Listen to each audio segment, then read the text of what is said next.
Assalamualaikum warahmatullahi wabarakatuh. Sekarang saya mau menyampaikan tutorial tentang pembagian angka kemudian dibulatkan ke atas. Yaitu pertama-tama kita buat proyek baru.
Pembagiannya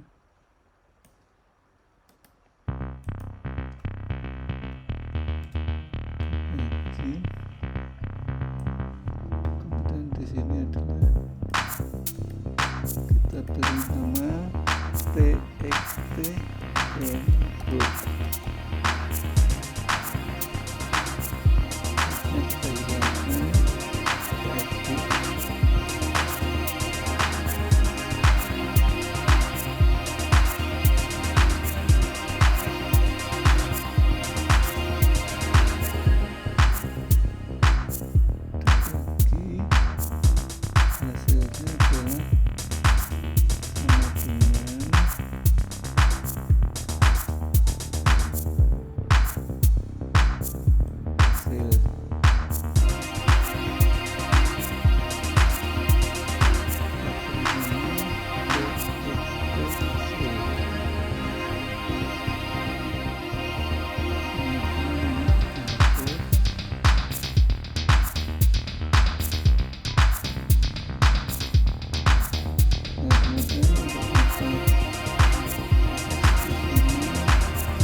Kita beri codingan.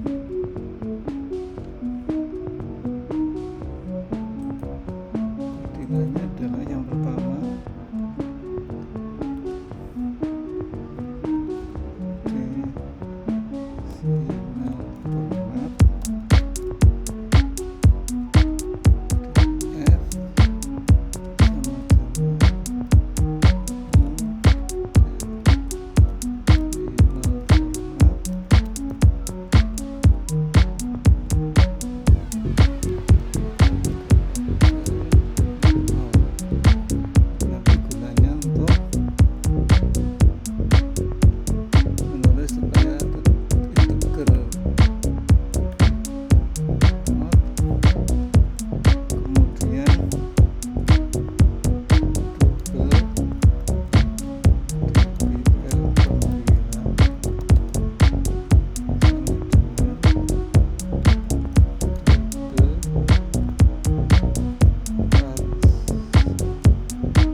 sama dengan 1. Jadi seharusnya setengah, karena ini dibulatkan ke atas menjadi 1. Kemudian ini misalnya 5 dibagi 4 sama dengan 2. Seharusnya ini 5 dibagi 4 1,2. 5. Ini naiknya ke atas, jadi semuanya naiknya ke atas. Ini gunanya adalah misalnya untuk menentukan jumlah baris. Jadi tidak mungkin jumlah baris itu koma di belakangnya, jadi mesti angkanya angka bulat, integer. Nah, tentu saja pembulatannya mesti ke atas. Misalnya untuk menentukan berapa jumlah baris pada kalimat yang sangat panjang sekali, kemudian dibagi dengan panjang tertentu sehingga akan bisa ditentukan jumlah barisnya. Dan jumlah baris ini adalah mesti integer, jadi artinya angkanya mesti angka bulat. Jadi demikian coding kita. Jadi coding kita cukup ini, seperti ini, dan kemudian hasilnya adalah digunakan untuk ini. Demikian tutorial kami, mudah-mudahan ada manfaatnya. Billahi taufiq wal hidayah. Wassalamualaikum warahmatullahi wabarakatuh.